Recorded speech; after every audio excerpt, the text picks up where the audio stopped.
Well, good evening to those of you in Australia and hello wherever you are around the world.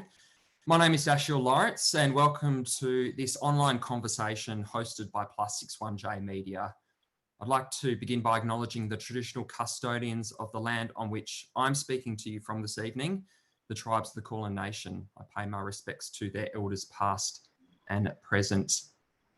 In January and February of this year, Australia's leading social research organisation, the Social Research Centre, surveyed nearly 3,500 Australians on their attitudes and opinions regarding Jewish people, anti-Semitism, Israel and the Israeli-Palestinian conflict. Crossroads21 is the name of that survey, and it is the biggest survey of this kind in 35 years. In an age of fake news, misinformation, and plenty of noise online, Plus61J Media commissioned Crossroads21 with the aim to foster a more informed, evidence-based discussion about anti-Semitism, the Israeli-Palestinian conflict here in Australia. And we're kicking off that conversation this evening. The focus of our discussions tonight is the results regarding Jewish people and anti-Semitism. In 3 weeks' time, on Sunday, the 30th of May, we'll resume again for a second Zoom where we'll take a look at the results regarding Israel and the Middle East. But for now, I am delighted to introduce to you our two speakers this evening, beginning with the author of the Crossroads21 report, Emeritus Professor Andrew Markus. Andrew's research specialisation is the field of racial and ethnic relations, ethnic communities and immigration policy. He's the author and co-author of more than 100 academic articles, books, book chapters, reference works, reports, and he's also authored 19 of his own books. Andrew's extensive experience in the area of public opinion goes back to the 1980s when he was first commissioned to prepare a report titled How Australians See Each Other for the Hawke government.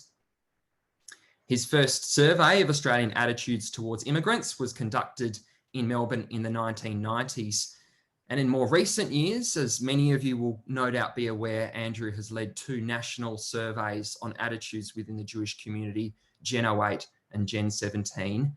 And he's been tracking changes in Australian attitudes more broadly for the Scanlon Foundation's National Social Cohesion Survey, which was first conducted in 2007 and is now repeated annually and is very highly regarded across Australia.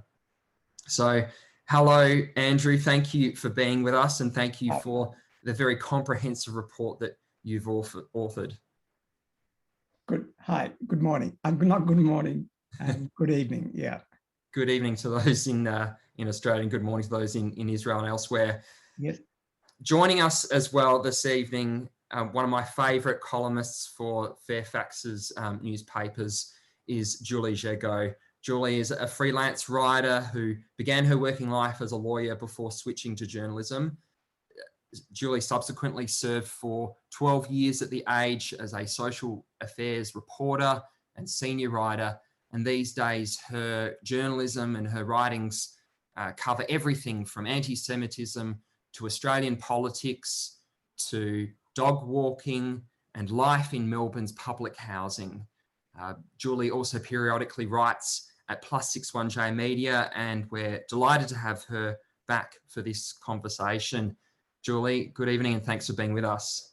Thanks, Dash. I'm so happy you mentioned the dog walking. I love that article. Look, let's turn to the data first up. I'm going to assume that some people on the call tonight haven't had a chance to read the report and thumb through the findings. So we're going to begin with Andrew sharing what he regards are the most salient findings that have come out of Crossroads21. So Andrew, I'm now just going to ask you to share your screen with all of us and bring up some of those really key findings which are going to help frame the conversation this evening. All right. Can you see my screen, Dash? Yes, I can. All right, so I'll just quickly take you through then just a few points. And this is much about methodology as it is about some of those key findings. And before I start, I'll also wish to pay my respects to the traditional owners. Like you, Dash, I'm on the land of the Wurundjeri people of the Kulin Nation. All right, so if we just take, I've got 5 slides here. One issue that I wanted to highlight was this sense that anti-Semitism is on the rise in Australia.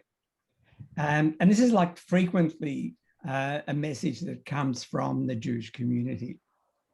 And I think there's a risk with how this issue is presented or not presented. Because what is on the rise is anti-Semitic incidents. And sometimes people may miss that and think anti-Semitism in general is on the rise. When we look at the attitudes of this survey, and when we can actually benchmark it against earlier findings, what we see is that anti-Semitism is at a very low level in Australia if we're talking about attitudes in the general community.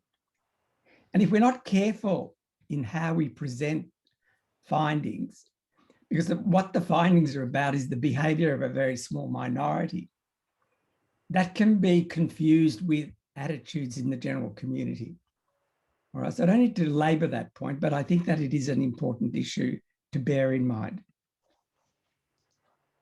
When we try to benchmark the survey that the Plus 61J Media has undertaken against some other surveys, it's interesting that when the ADL, the Anti-Defamation League, conducted a survey in 100 different countries, Oceania, meaning Australia and New Zealand, came out at the lowest level with regard to their score. It's also interesting to look at the methodology adopted by the ADL and compare that with the methodology that we have used. See, their sample size for Australia was 500. 500 at the best of times gives you a margin of error of plus 4.4% or minus 4.4%.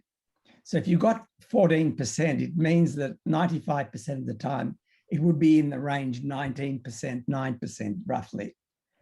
The value of our survey is it's got such a large sample so that the margin of error is much lower. A couple of other points. There was a telephone-based survey. Our survey was self-completion. If anyone wants to discuss that later on, I think there's some issues there. They only looked at 2 response options, true or false, probably true, probably false. In our survey, there's 5 response options.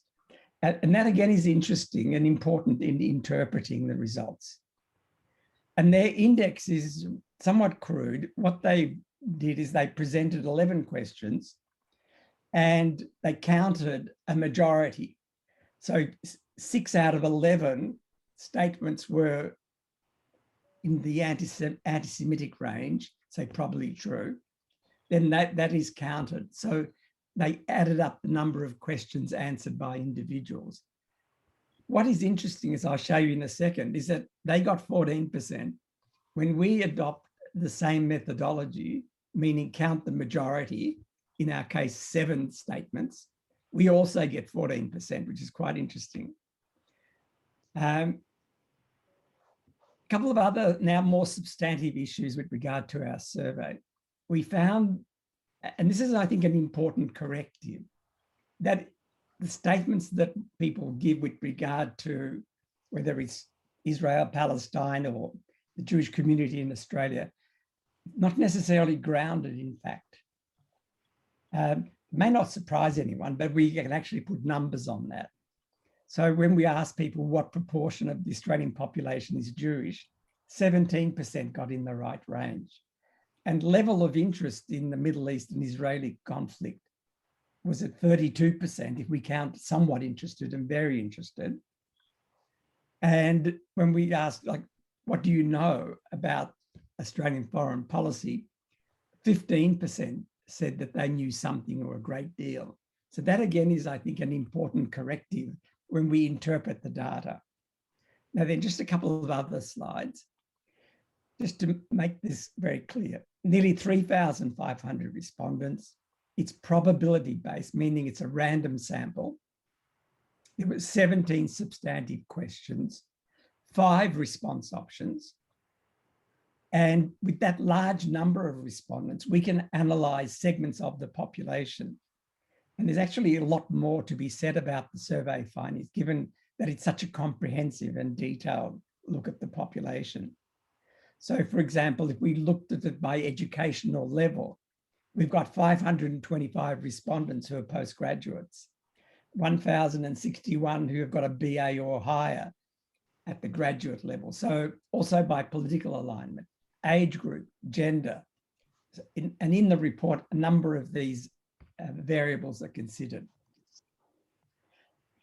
Now, if we want to get an understanding of what proportion of the population is prejudiced against the Jewish community, and there's many different ways about doing this. If we only count strong negative statements, agreement with 5 to 7 statements at the strong negative level, only 1% of the population, only 1% agreed to 5 to 7. If we say a majority, 4 to 6 at the strong negative level, it was only 1.6. So how do we get 14%? Because if we add the strong negative and the next negative, that's how we get the 14%. So you see, it's not immediately clear how to interpret the data. Interpreting the findings of a survey is not simply science. There's an element of art, or however you want to put that, but an informed understanding, and not only just one way of interpreting the data, but one way of interpreting the data is this very low level of endorsement of prejudicial statements at the strong negative level.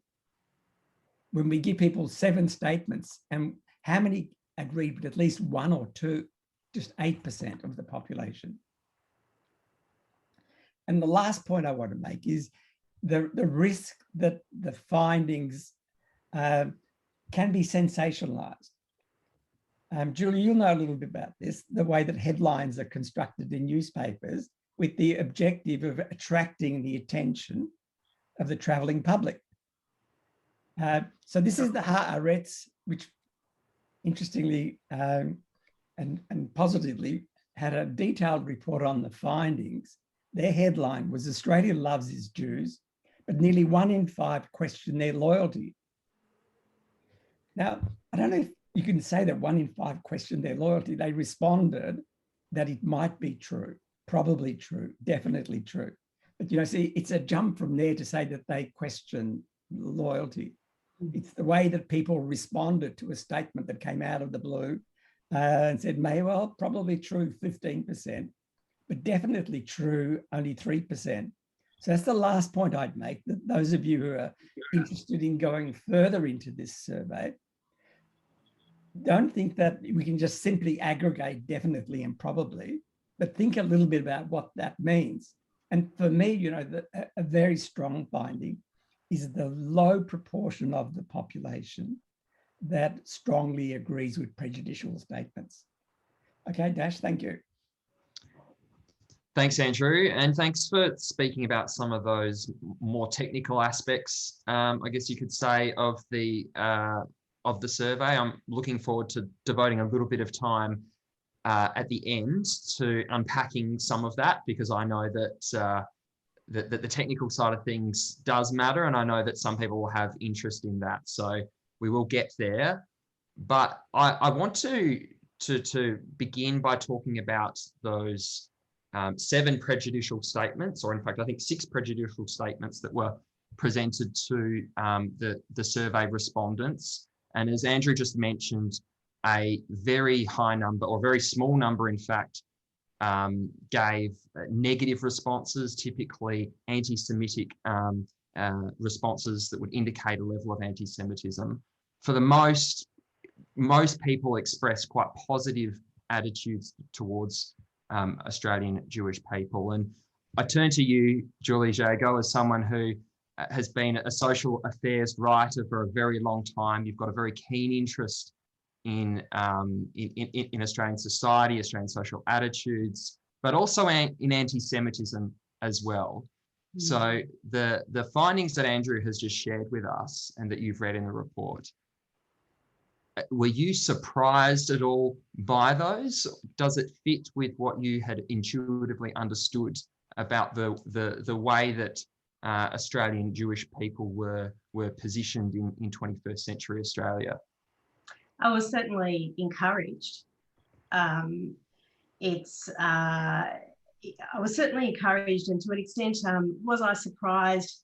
I don't know. I mean, we tend to think of Australia as a place that doesn't have the same kind of historical tradition of anti-Semitism that other parts of the world do have. And I mean, I suppose my take on the results, this is entirely unscientific, of course, is that again, I wonder whether does it tell us necessarily what Australian society is, or does it kind of tell us what Australian society isn't? To the extent that we are not Europe. So we don't have some of those anti-Semitic drivers that have caused an surge in anti-Semitism in Europe in recent years, whether that's coming from the nativist right or whether that's coming from sort of Islamist sources, where obviously there is that problem in Australia. It's nowhere near on the scale of Europe. I think we can agree. We're not the United States, where, you know, the Republican Party has basically had been taken over during the Trump years, where there was an uptick in the kind of white supremacist sentiment.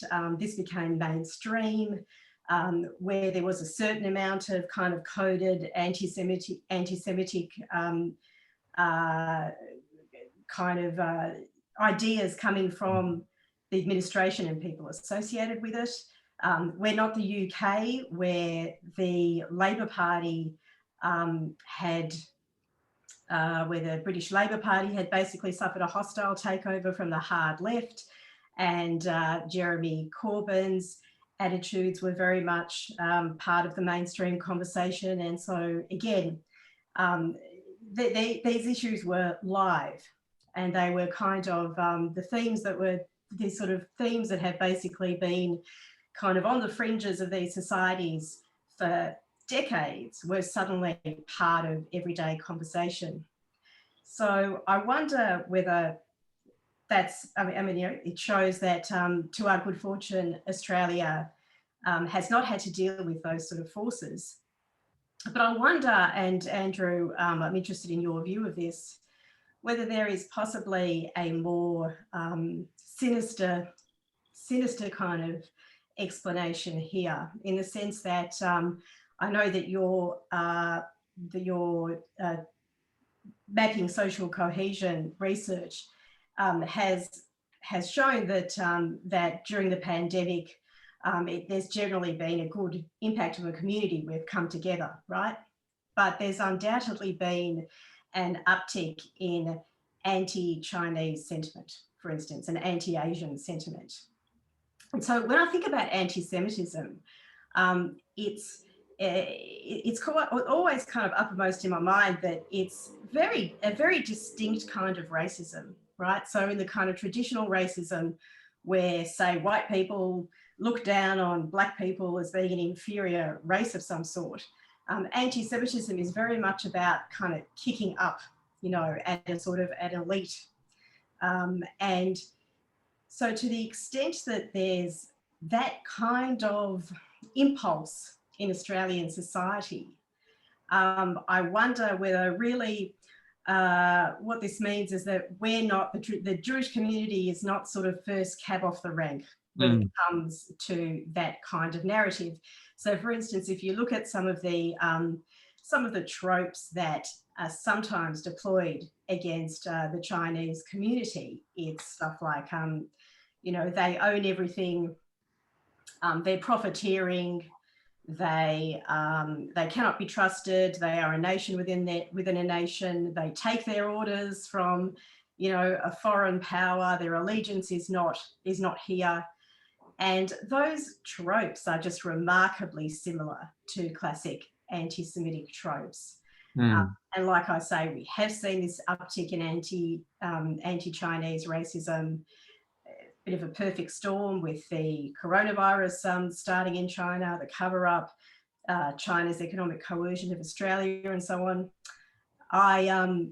Andrew will know, because he gave me a lot of assistance, that last year I did a research narrative also for the Scanlon Foundation on the Chinese community in Box Hill. And I spoke to one very prominent Australian Chinese leader in his community, who told me that, you know, he had encountered sort of everyday racism at quite an intense level. Yes. After the pandemic began. Yes.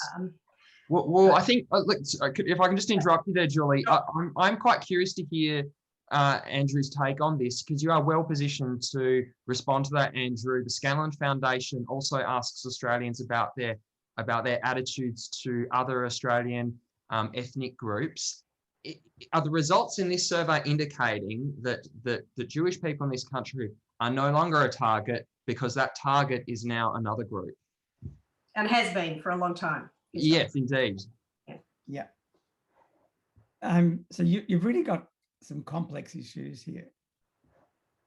And I think that one thing that the surveys certainly teach me is not to take anything for granted.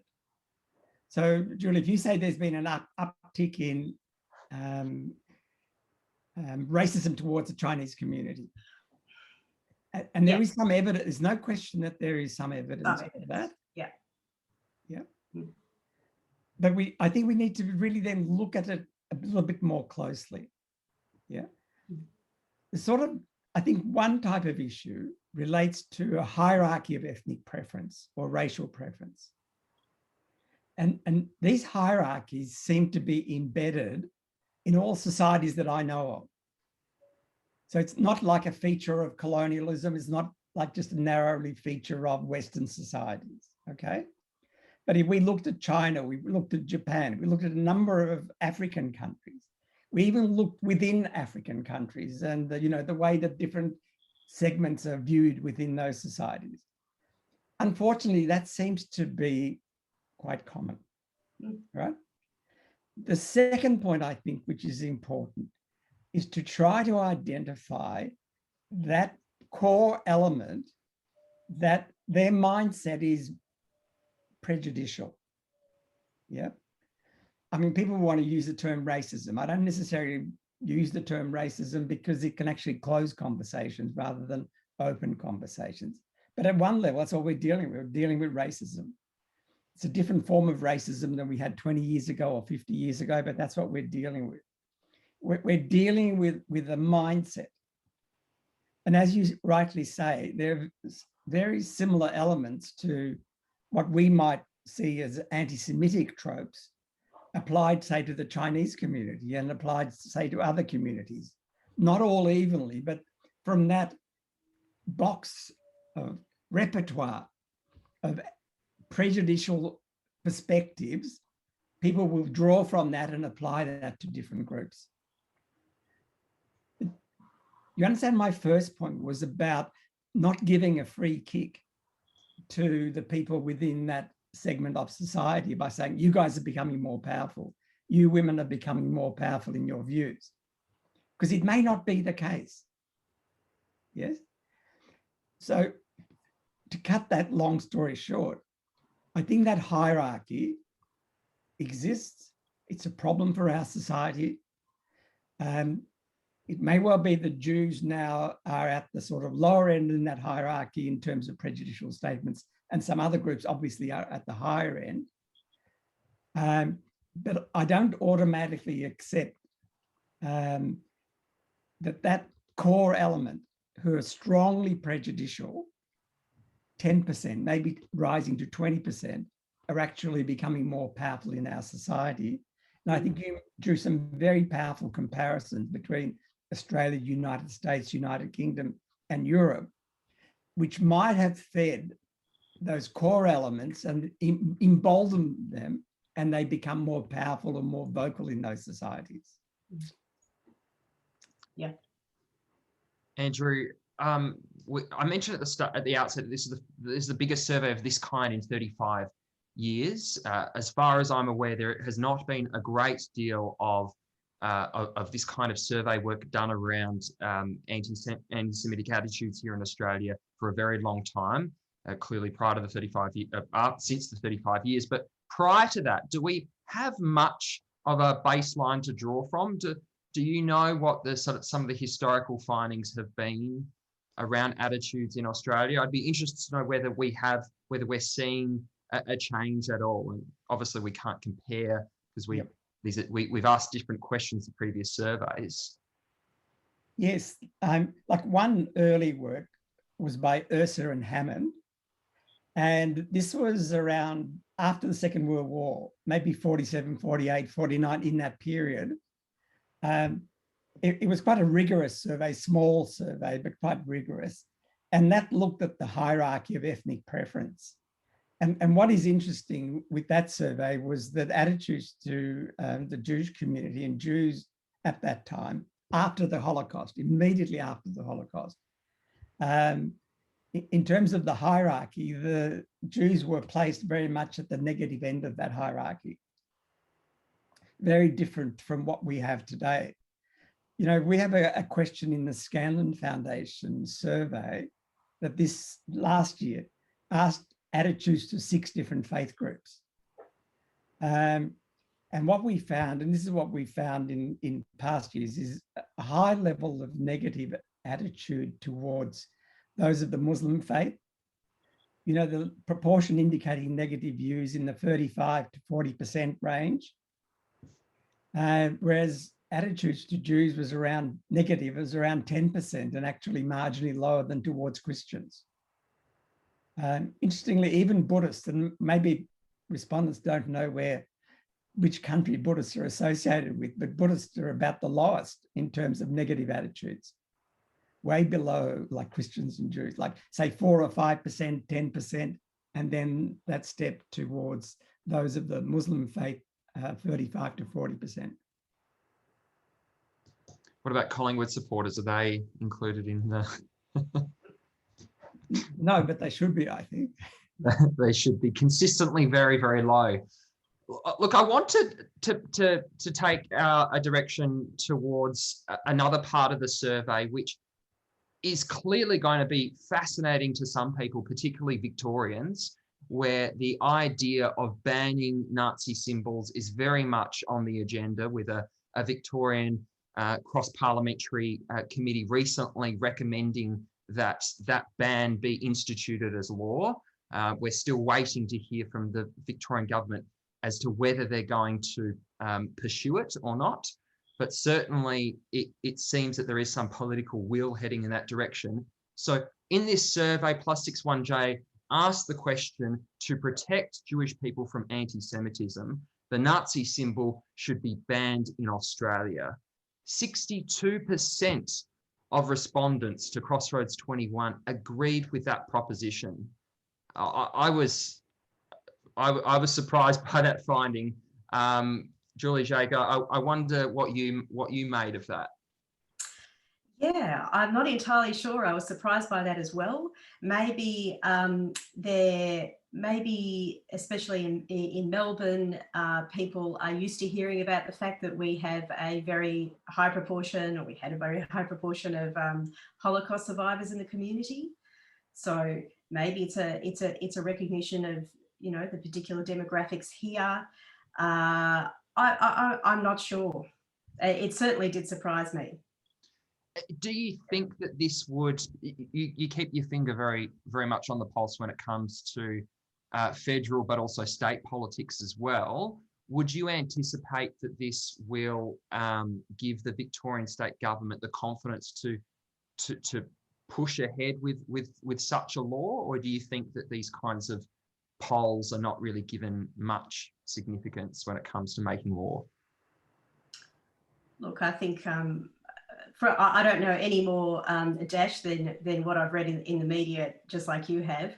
It seems to me that the Victorian government is open to the idea, yeah, and to some degree, I mean, some of these kind of social policy initiatives have been thought about for a long time in the government ranks, and some of them are a little bit reactive. You know, there's a few headlines, and there's a kind of a response, a sort of response to do something about it, but I'm not quite sure how much consideration there's really been of the pros and cons. Okay. Andrew, what did you make of that result? It's the kind of the finding that we've spotlighted and highlighted in our reports at +61J Media. What were your reflections on that? See, that again highlights, you have to read the data very carefully, because if we look at 62% agree, yep, but then how many people, what proportion disagree? Well, it was only 12%. 12% disagree, yep. So you've actually got 25% in the middle, neither agreeing nor disagreeing. So I think, you know, you could just as well say only 12%, that could be the headline, disagree with such a measure. And I think it's perfectly legitimate to read the data in that way. I would also think that that's probably not a new finding. Like, we don't know, but if we'd asked that question 10 years ago, what would we have expected? I would have expected probably quite a similar result. And he does highlight that governments have leeway. The government could go down 10 different tracks. And so it's a question of will. It's not so much, gosh, we didn't know this. This is a surprise. We can do this. I think it's obvious that there's a very low level of opposition now. People mobilize that and build that up. But if it's 12% at the moment, they'd be working hard to get that above 20%, strongly disagreeing. But we do know that minorities can make quite strong statements, make a lot of noise. So to me, it's just a question of government priorities. Is this regarded as significant enough or not? And, you know, the arguments that would arise would be, well, if we do it in this case, would we also want to do X, Y, and Z? And that's how it develops. And that's where I think that, unfortunately, governments tend to get cold feet. I'd be worried if the government was wanting to do something like this on the basis that we need to save the Jewish community distress by having, you know, by these symbols being around. I mean, you know, I certainly also want to save Holocaust survivors the distress of having to see a Nazi symbol, but that disturbs me. It's got. I mean, I think that if the government wants to do something like that, it has to be because of a statement about our shared values, not to protect the feelings of a segment of the community. It's 5 minutes past 8 here in Melbourne. Not sure wherever you are around the world, but we've got another 25 minutes left of our time together. So in a moment, I'm going to start to take some of your questions, and we invite you to put those in the Q&A function. Some people have already put through some very sizable ones, and I can recognise some of those names as some of your past and current students, Andrew. So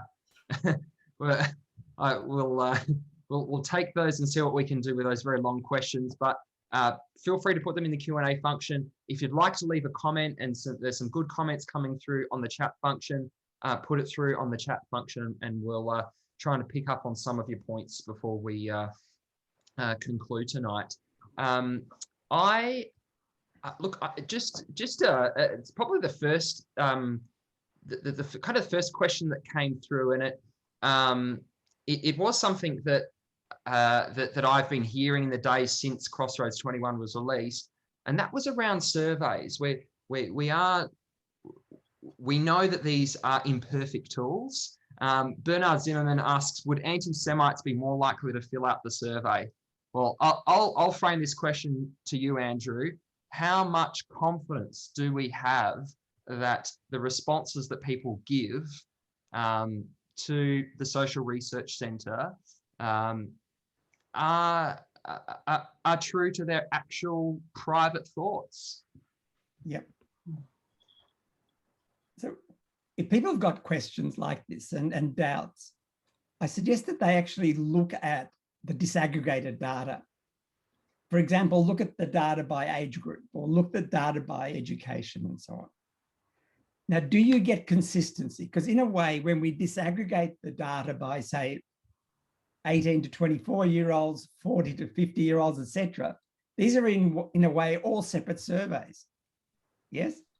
So if what we were getting was a lot of, hogwash and, people just, why is it that when we do, in effect, 10 different surveys, which is what we get when we disaggregate the data, there's this amazing consistency, except where there's no consistency, we can explain that. Does the data make sense? For example, when we look at the data by political alignment, and we say, this is what people who say they would vote Liberal say, and these are Labor people, and these are Greens. Does the data make sense, or is it really all over the shop? And when I look at data, and there's various statistical ways of analysing it, whether there's a consistency and whether the differences are significant or not. But I think that you can, by just looking at the data, and do you get noise, static, or do you get a clear pattern? So this is what I would suggest to people. Look at what happens when the data is being disaggregated, and do the disaggregations make sense? For example, Dash, we were just looking at that question on government policy towards banning of symbols. So if I look at that and I see men and men 7%, disagree, 12%, there is difference between men and women, but maybe we can explain that. Is that difference between men and women something that runs across the survey? Yeah. So obviously we could talk about this at some length about whether these surveys are representative or not. It is a survey conducted by the Social Research Centre. They're using a randomly developed probability panel, and there's a logic to the data. And that's where I would suggest people look at it. Do they see a logic there, or is it all over the place and we can't explain it? Yes, right. Well, just on that question of disaggregation, I'll just pick up a question that's come through from Janet. So Janet asks, what can you tell from the survey about the voters for different political parties and their attitudes to Jewish people? And there was a very clear finding that you made, Andrew, that it was Greens voters who most strongly rejected the prejudicial statements. They were also the ones that were most inclined to want the Nazi symbol banned. Julie Szego, I'm going to come to you on this one because you have written about left-wing anti-Semitism before. So what do you make of this? That the most left-wing party in Australia is the one that appears to be the most likely to reject prejudice against Jews? Well, again, it's encouraging. I don't think we can compare the Greens, though they have their flaws, with anything like the kind of hardcore that the Corbynites that reigned in the British Labor Party for a while. I don't think we can compare their outlook in any kind of meaningful way, probably, I think. I'm interested, Andrew, in how, and perhaps you have already answered this, but how do we know people are being entirely honest and not just giving the questioners the sort of answers that they think they should, the right answers? Yeah. This is the value of a 5-point or a 4-point response scale as opposed to a 2-point response scale. Mm. Like, I agonize over survey findings and this question, are people actually, taking a ride on us, or is this actually valid? Yeah. And what you find is, if you analyze surveys over 15 years, as I've been doing, yeah, where you get consistency, irrespective of survey mode, is the strong views. So you have strong negative or strong positive. So we've got 5-point response scale: strong negative, negative, neutral, positive, strongly positive. So where you get consistency in large measure is at that level. It may well be the people who say, yeah, probably true or probably not true. They can go maybe different ways depending on the survey context, etc., depending on what's happening in the wider atmosphere and so on. Yeah, but that's very consistent. And that gives us the understanding that the people who are strongly prejudiced in our society would be around 10% of the population. Yeah. I agree that the middle ground, probably true, probably not true, that can shift, but that seems to be very solid. And it's interesting how, you can get different surveys with different methodologies producing very similar results. I gave that example of the ADL survey of 100 countries coming up with Australia at 14%. And here we are with a totally different methodology, different, much larger sample. We also got 14%. Now, the 14% is not important, but did we get in the right ballpark? Because it, in a way, is it 14% or 11% or 7%? It doesn't really matter. What matters is where you are relative to other groups. It's that relativity. Mm. And if I just finish on this dash, if people will downplay their level of prejudice, yep, in answering a survey, even though it's anonymous and it's online, they're not talking to anyone, but they're downplaying that. Yeah, whatever political party they come from, just they would presumably downplay it for other groups as well when they're asked. Mm. So what we have is that consistency, that relativity, that hierarchy. Thanks. Thanks for that, Andrew. And thanks for that question as well, Janet. We've got a few more coming through here, which I can probably very quickly answer. So, is tonight's session being recorded? Yes, it is, and you'll be sent a link to it during the week, so you can enjoy it at your leisure or send it on to someone else who you think might be interested. Did the survey reveal the attitudes of different ethnic groups in Australian society towards Jews? Andrew, I don't believe that was part of the profile for this particular survey, was it? We didn't capture the ethnic background of survey respondents, did we? I think, like, if that was thought important, I think we could actually go back and do some of that. Because the profile of the survey respondents, because they're part of a panel and there is a profile which they provide, that can be analysed. You couldn't get it at the level of, say, members of the Chinese community, but you could get it at the level of, say, Asian Australians and other sort of aggregations like that, which we do for the Scandon Foundation surveys. But the big answer to that is, the key answer is, if you really wanted to understand different ethnic groups, you'd have to construct a survey that targeted the ethnic groups to get a fuller understanding of what's going on there. Yes. We've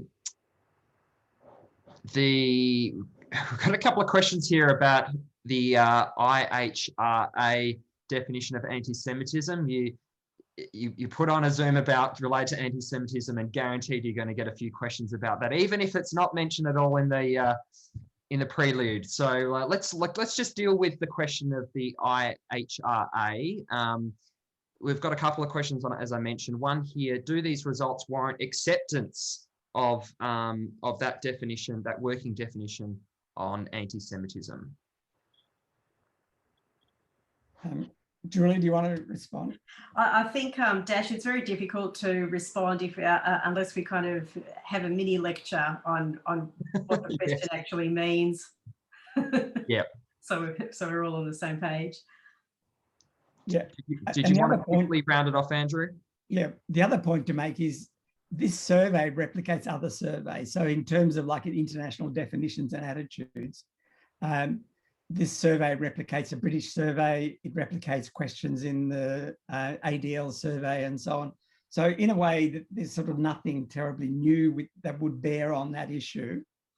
And again, I draw people's attention, they might be interested in this, that we consciously replicated questions in the British anti-Semitism barometer. And interestingly, we got very similar data, didn't we? We did, yes. In fact, I might just for everyone's interest's sake, I might just share with you all. Hopefully, you can see this. This is one of the replications of the results. So, as you can see here, when asked the question, to what extent Jewish people have too much power in the media?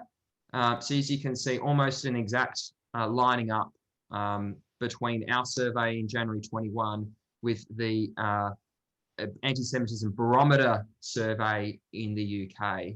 And again, when asked the question, this will work, Jewish people consider themselves to be better than other Australian or British people in the case of the British survey. Again, the results are almost identical. So I share that with you, Andrews. I think you've produced all of those in the report. So if you want to see how the Brits respond to the same statements, you can find that in the report. Dash, just to come back again, there's this question of skepticism and reliability. And it's interesting that when we get these surveys in two different countries, both English-speaking countries, but different, and these are surveys of the total population, we get very similar results. And to me, that also highlights some of the issues that we've been skirting around. Attitudes, say, within Greens or attitudes within Corbyn's Labor Party. When we look at the total population as what these surveys do, and the similarity of results, as opposed to the character of the leadership of parties, which may not actually reflect across the membership. And Julie, you touched on this, I think, when we discussed the Greens. No doubt there are members of the Greens and leadership groups and so on, who in some senses would have similar values to Corbynite Labor, particularly when it comes to Israel and so on. But when we look at the total population, these are the findings that we get. Julie, I wanted to just draw your attention to another part of the survey, and that's the contextual or the sort of knowledge aspect of the survey. So as Andrew mentioned at the start, the question was put, what is the size of the or the proportion of the Jewish population in Australia? How much knowledge do you have about the history of the Holocaust? In both of those answers, it would appear that there's a relatively, there was an overestimation of the size of the Jewish population. And there was also about 30% of the respondents said that they had little to no knowledge of the Holocaust. I'm curious on what you make of that. And is that a signal that's essentially what 1 in 3 Australians that Holocaust education isn't working? So to answer the two parts of your question, the first one, which was the overestimation of the size of Australia. The overestimation of the size of the Jewish community. Yeah. Yes. Look, I'm not sure there's that much in. Yeah, I think the reason for that is, to some extent, I think that's just the influence of US culture. So people will look at the US, they'll look at how prominent Jews are there, and they'll extrapolate on the basis of that and think, oh, Jews are powerful here as well. And of course, there are some prominent members of the Jewish community in the business world here. I think it might also to some degree reflect the media's fascination with perhaps the Israeli-Palestinian conflict, which is quite intense. And I think you could say, it's an issue. I think it's an issue that the media is quite fixated with it. And then in terms of the second, that might also give people reason to think that there is a bigger Jewish presence in this country than there actually is. And as to the second part of your question about knowledge of the Holocaust and Holocaust education and so on, I'll defer to Andrew about whether those figures here are actually that bad or not that bad. In terms of whether Holocaust education is working or not, I prefer to ask the question of what about history education? Is history education in general working? As opposed to Holocaust education, which is a bit of a different kind of thing. That's kind of associated in some ways with anti-racism education. And it's a little bit contentious, and there's been a lot of very interesting stuff written about that recently. But all I can do is, and I'm going to de-identify this as much as I possibly can. I taught a writing course a few years ago in one of the prestigious universities in this country, and I had a student. We were looking at John Hersey's book Hiroshima, and there was a student in the class who said, "Did something happen with the Japanese?" As in, what's this book about? She did not know that the United States dropped an atomic bomb on Japan. And so it then became clear to me in this class that there were in fact several students who did not know. And like I said, this was a pretty prestigious university. So I don't know. I mean, if we've got a problem with Holocaust, with people not knowing about the Holocaust, that's a problem. That's our ongoing struggle with teaching history. Yeah, Andrew, former university history teacher, among other subjects at Monash University. What did you make of that only 30% have little to no knowledge of the Holocaust? Yeah. The first point was about the size of the Jewish community. So basically, not much point asking those questions other than if you want to make a point. When the asylum seekers were arriving in large numbers, we would ask questions in our surveys. We didn't do it very often. How many people do you think are arriving? And it was grossly overestimated. And yet, people then thought, well, if we can educate the public and people will understand that the number of asylum seekers arriving is quite minute, then it would actually make a big difference and shape public attitudes. I think the reality was that, people interpret the numbers consistent with their value system. It's not the numbers that drive their attitude, it's their value system. Now, with regard to the question of Holocaust education, again, this allows me to make the key point that I've been wanting to make. If you want to get the most reliable response, look at the strongest response. And that is, how much do you know about the Holocaust? And the people who say, I know a great deal. Yep. And the proportion who say that they know a great deal is 25%. You see, if we then add that next one, know something, how do you then interpret it? It's a large number. If you add know a great deal, know something, you get 70. But know a great deal is 25%. And again, if you read the data very carefully, what you see is that the young people, 22, 20, 21, that's the first three age groups, is quite low compared to their parents or grandparents. So say 18 to 24, it's 22%. 65 to 74, it's 30%. And 75 plus, it's 39%. So that's how I would interpret that data. It may be that you would want to maybe do another survey to probe that at greater length. But what the data is saying to me is that the young people, half the proportion know a great deal compared to their grandparents. And that's not where you want to be. Mm. So you would approach that result with some concern? I would. Yeah. And particularly by looking at know a great deal. And that's where I'm most confident in saying this data is actually saying something. It's a strong statement. I know a great deal. And it goes from 22 to 39%.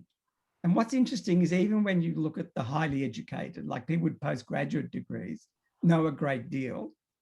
Well, with postgraduate degrees, you'd want them to be 50 plus, wouldn't you? They're meant to have a broad education at a very high level, and it's 28%. And those with a BA is 27%. You see the consistency in the data? It may well be that a lot of these are engineers and all other allied professions. They haven't had the opportunity to study history, study the Holocaust, but they should have. And just quickly, I just want to pick you up on the education, because that is a point that you make in the report. Unlike political affiliation, where you can notice some differences across the data, the responses by education, there's not a significant difference. Can you speak a bit more about that, because you did highlight that in your report? Yeah. So people may be interested to look at the report in the last section of my analysis, because there's been a survey come out from America, and that's been interpreted as showing that the more highly educated you are, the more likely you are to be prejudiced against the Jewish community and Jews. And I've done an analysis of this other survey, and I would question that. So Dash, as you said, what's surprising is that you don't get a stronger uptick with higher level of education in terms of knowledge and openness and acceptance, but nor do you get high levels of anti-Semitism. That's not evident in our survey. As that recent survey in the US had argued. Yes. Look, we're coming to near the end of our time tonight, and there are still other questions that we won't get to. So apologies that we won't be able to answer all of your questions. Some really good ones have come through, and some great conversation as well. Not surprising to see plenty of discussion about the IHRA definition of anti-Semitism. So feel free to chat on that line. We'll keep that open for a few minutes after we wrap things up. But just to perhaps neatly wrap up our conversation, if we can possibly do that, I wanted to reflect on what this, now that we've got this survey data, what value it holds. Is it just good fodder for discussion on a Sunday evening online and water cooler conversations at your next Jewish communal event? What value do survey results like these hold? Can we expect that they can have any impact at all? Julie Szego, what do you think of that? Look, I think on the basis of our discussion tonight, I think the most value would be in looking at this issue of history education, Holocaust education. I think that sort of stands out as the most practical imperative from these findings. And otherwise, all I can say is they're very encouraging and eternal vigilance. Thank you, Julie. Andrew, I'm asking someone who's in the business of writing surveys and analysing surveys to tell me whether they are of value and whether people will take any notice of them. So maybe this is a bit fraud asking you that question, but nonetheless, you must have a view, or you must have some thoughts on what value they can hold and whether or not they will be taken of any notice. We know that Gen 17 has been hugely impactful within the Jewish community. Clearly, the community is all the better for having known the things that we do through Gen 08 and Gen 17. But what about something like Crossroads21? Yep. So clearly I've got a vested interest in this. You do. This is what I do. So I'm not going to get up and say, well, it's just playing with numbers. Look, if you drew the metaphor or refer to Gen 17, it helped the community better understand itself. I think this helps to better understand where the Jewish community stands vis-a-vis the Australian population, if nothing else. Yes? Mm. Because if you have a sense that what's happening in Australian society is people in general are turning against the Jewish community, yeah? This clearly shows that that's not the case, yeah? And as you'll have a further discussion with regard to the Palestinian issue and Israel and the Middle East, that again, I think is very powerful for giving people an understanding.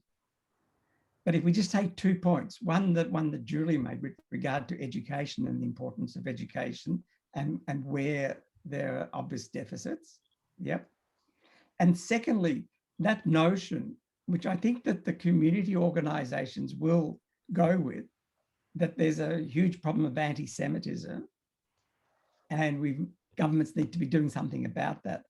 There is, but to understand that it's not a problem essentially about public opinion and prejudices in the wider community. It's essentially a problem of those bigoted individuals and anti-Semites who, because of the rise of social media, being given a very powerful new platform and are making their presence felt, but do not represent the Australian community.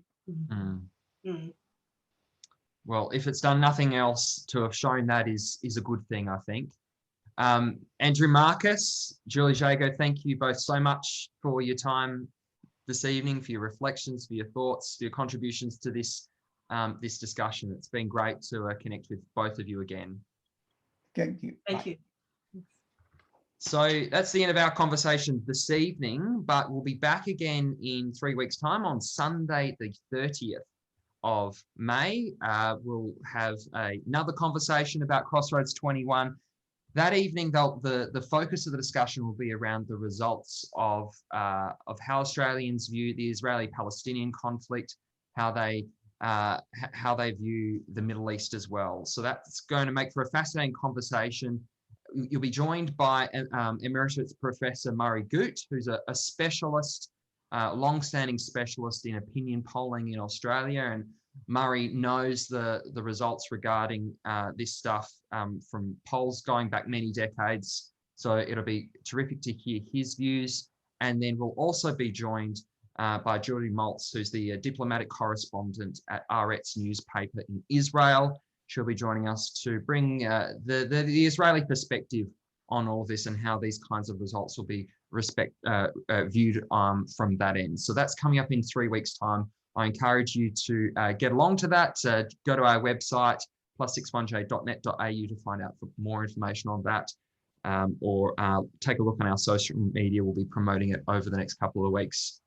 And as I mentioned earlier, you'll also get a copy of our conversation this evening coming to you in an email this week. But that's it from us this evening. Thanks again for being a part of the conversation tonight, and we'll see you again in 3 weeks' time.